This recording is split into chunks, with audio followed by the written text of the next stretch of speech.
اور کسی رسول کے امکان میں یہ بات نہیں ہے کہ خدا کی اجازت کے بغیر کوئی معجزہ لے آئے۔ پھر جب حکم خدا آ گیا تو حق کے ساتھ فیصلہ کر دیا گیا، اور اس وقت اہل باطل ہی خسارے میں رہے۔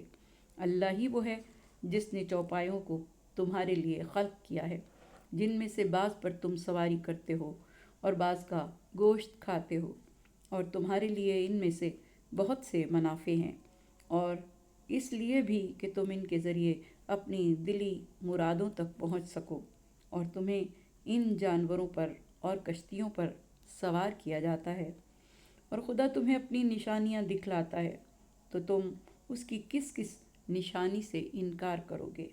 کیا ان لوگوں نے زمین میں سیر نہیں کی ہے کہ دیکھتے کہ ان سے پہلے والوں کا انجام کیا ہوا ہے، جو ان کے مقابلے میں اکثریت میں تھے اور زیادہ طاقتور بھی تھے اور زمین میں آثار کے مالک تھے، لیکن جو کچھ بھی کمایا تھا کچھ کام نہ آیا اور مبتلائے عذاب ہو گئے۔ پھر جب ان کے پاس رسول معجزات لے کر آئے تو اپنے علم کی بنا پر ناز کرنے لگے، اور نتیجے میں جس بات کا مذاق اڑا رہے تھے اسی نے انہیں گھیرے میں لے لیا۔ پھر جب انہوں نے ہمارے عذاب کو دیکھا تو کہنے لگے کہ ہم خدائے یکتا پر ایمان لائے ہیں، اور جن باتوں کا شرک کیا کرتے تھے سب کا انکار کر رہے ہیں۔ تو عذاب کے دیکھنے کے بعد کوئی ایمان کام آنے والا نہیں تھا کہ یہ اللہ کا مستقل طریقہ ہے جو اس کے بندوں کے بارے میں گزر چکا ہے، اور اسی وقت کافر خسارے میں مبتلا ہو جاتے ہیں۔ اس سورے میں پروردگار دو عالم نے کافروں کو بار بار جہنم کے عذاب سے ڈرایا ہے، اور حضور اکرم صلی اللہ علیہ وآلہ وسلم کو صبر کرنے کی تلقین کی گئی ہے، کیونکہ کافر اور مشرک حضور اکرم کو مسلسل اذیتیں دے رہے تھے، اور خدا نے ایسے میں ارشاد فرمایا کہ صبر اختیار کرو، کیونکہ خدا کا وعدہ سچا ہے، اور اپنے گناہوں پر استغفار کرو اور اپنے پروردگار کی تسبیح بجا لاؤ۔ آیت نمبر 55۔ حضرت موسیٰ علیہ السلام کو بالخصوص اور قوم موسیٰ کو بالعموم 3 حکم دیے جا رہے ہیں۔ پہلا حکم ہے صبر کا، دوسرا حکم ہے استغفار کا، اور تیسرا حکم ہے تسبیح پروردگار کا۔ سب سے پہلے موسیٰ علیہ السلام کو حکم ہوا کہ صبر اختیار کریں۔ صبر دشمنوں کے خلاف سب سے کامیاب ہتھیار ہے اور اپنے لیے محفوظ ڈھال ہے۔ اللہ کا وعدہ ہے، ان اللہ مع الصابرین، اللہ تعالیٰ صبر کرنے والوں کے ساتھ ہے۔ صبر ایک ڈھال ہے۔ نمبر 1، دشمن کے عناد اور ہٹ دھرمی کے مقابلے میں صبر ایک ڈھال ہے۔ خواہشات نفسانی کے مقابلے میں صبر کرنا نفسانی خواہشات سے بچا لیتا ہے۔ سرکش ہوس کے مقابلے پر صبر کرنا ہوس سے دور رکھتا ہے۔ غیظ و غضب کے موقع پر صبر کرنا انسان کو منزل تکمیل تک پہنچاتا ہے۔ اور پھر اس کے بعد دوسرا حکم استغفار کا ہے۔ گناہ ہو یا نہ ہو، بارگاہ الہی میں مغفرت گناہ کی دعا خود ایک تقاضائے عبودیت ہے، یعنی بندے کا بندے ہونے کا اظہار ہے، جس کی پیغمبر خدا کو تعلیم دی گئی ہے۔ گناہ سے استغفار کی ہدایت حضور اکرم صلی اللہ علیہ وآلہ وسلم کو اس غرض سے کی گئی ہے کہ دوسرے آپ کی پیروی کریں۔ شام و سحر تسبیح کے لیے مفسرین کا خیال ہے کہ اس سے مراد پنجگانہ نماز ہے۔ خدا کی تسبیح کرنے کا حکم عشی و ابکار کے وقت دیا گیا ہے۔ عشی کا وقت زوال آفتاب اور غروب آفتاب کا درمیانی وقت ہے، اور ابکار طلوع فجر اور طلوع آفتاب کے درمیان کے وقت کو کہتے ہیں۔ یہ تینوں اوقات نماز کے ہیں اور خدا کی بارگاہ میں جھکنے کے ہیں، اور پروردگار دو عالم نے یہ تینوں احکام زندگی کو راہ راست پر رکھنے کے لیے ارشاد فرمائے۔ یقیناً وہ لوگ جو اللہ کی طرف سے آنے والی دلیل کے بغیر اس کی آیات میں جھگڑتے ہیں، ان کے دلوں میں بڑائی کے خیال کے علاوہ کچھ نہیں، اور وہ اس تک پہنچ بھی نہیں سکتے۔ لہٰذا آپ خدا کی پناہ طلب کریں، بے شک وہ سمیع بھی ہے اور بصیر بھی۔ آیت نمبر 56۔ اللہ تعالیٰ کی آیات روشن دلیلوں کے ساتھ نازل ہوئیں، لیکن مشرکین اسے پرانے لوگوں کے قصے کہتے تھے، اسے جادو قرار دیتے تھے، اس لیے کہ ان کے سینوں میں غرور اور تکبر موجود تھا۔ حق کے ساتھ مجادلہ تکبر کرنے والوں کے سوا کوئی نہیں کرتا۔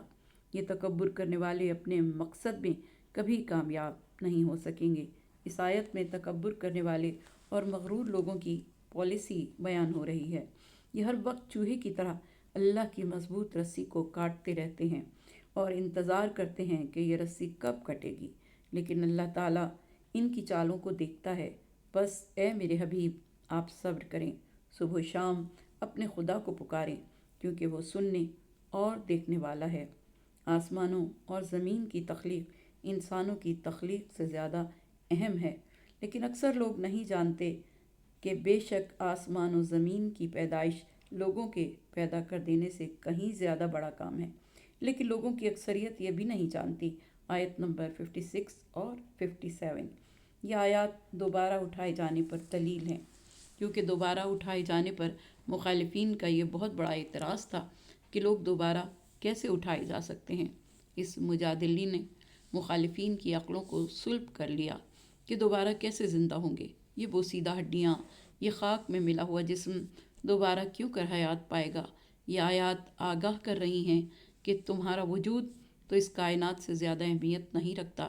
جس نے آسمان بنائے، سورج، چاند، ستارے، تا حد نظر پھیلی ہوئی کائنات بنائی، اس کے لیے قیامت برپا کرنا، اعمال کا حساب لینا اور حساب و کتاب کے مطابق جزا و سزا دینا مشکل نہیں۔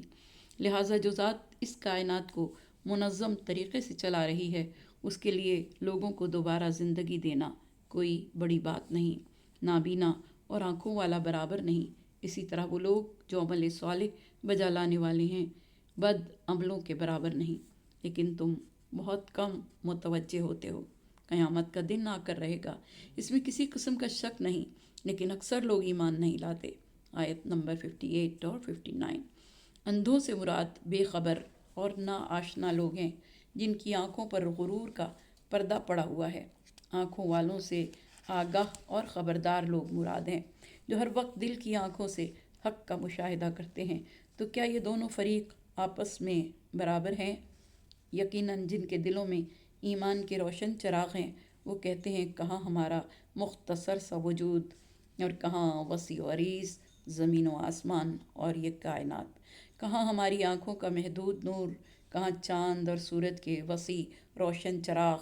مگر جاہل اپنے وجود کو حد نگاہ تک تاریکی میں دیکھتا ہے، اور تکبر کا پردہ اتنا گہرا پڑا ہوتا ہے کہ اس کو آنکھوں سے ہٹانا ناممکن ہوتا ہے۔ قیامت کے ناموں میں سے ایک نام الساعہ بھی ہے۔ الساعہ زمانے کے اجزاء میں سے ایک جز کو کہا جاتا ہے، کیونکہ قیامت کسی بھی وقت آ سکتی ہے۔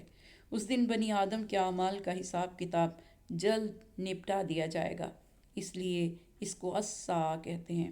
منکرین قیامت پر اس لیے ایمان نہیں لاتے کہ ان کی آزادی سلب ہو جائے گی، زندگی کو حساب کتاب کے تحت بسر کرنا پڑے گا، ظلم و ستم سے ہاتھ روکنا پڑیں گے، فرائض اور حقوق کی زندگی گزارنی ہوگی۔ لیکن قیامت میں متقی لوگوں کو نہ خوف ہے نہ ملال کہ انہوں نے زندگی بھر حق کا ساتھ دیا اور حق کی جستجو میں رہے۔ اور تمہارے پروردگار کا ارشاد ہے کہ مجھ سے دعا کرو، میں قبول کروں گا، اور یقیناً جو لوگ میری دعا سے منہ موڑتے ہیں وہ عنقریب ذلت کے ساتھ جہنم میں داخل ہوں گے۔ امام جعفر صادق علیہ السلام نے فرمایا کہ قیامت کے دن اللہ اپنے مومن بندے کو اپنے احسان یاد دلائے گا اور اسے حکم دے گا کہ میری رحمت کے قریب آ جاؤ۔ مومن مقام رحمت سے قریب ہوگا تو خدا فرمائے گا، یاد ہے کہ تو نے فلاں دن فلاں فلاں حاجات کے لیے مجھ سے دعا کی تھی تو میں نے تیری دعا قبول کی تھی۔ تو نے فلاں دن تکلیف کے ازالے کے لیے دعا کی تھی تو میں نے تکلیف دور کی تھی۔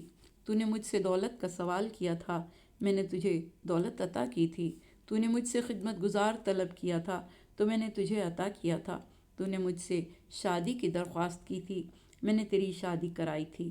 بندہ مومن عرض کرے گا، پروردگار بالکل صحیح ہے، میں نے تجھ سے دعائیں مانگی تھیں، تو نے قبول کی تھیں۔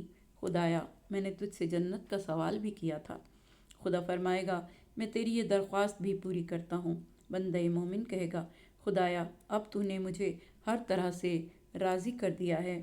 خدا فرمائے گا، میں تجھے احسن جزا دے کر راضی کر رہا ہوں، اور جنت میری احسن جزا ہے۔ چنانچہ اسی کے متعلق اللہ تعالیٰ نے فرمایا ہے کہ مجھ سے دعا کرو، میں قبول کروں گا۔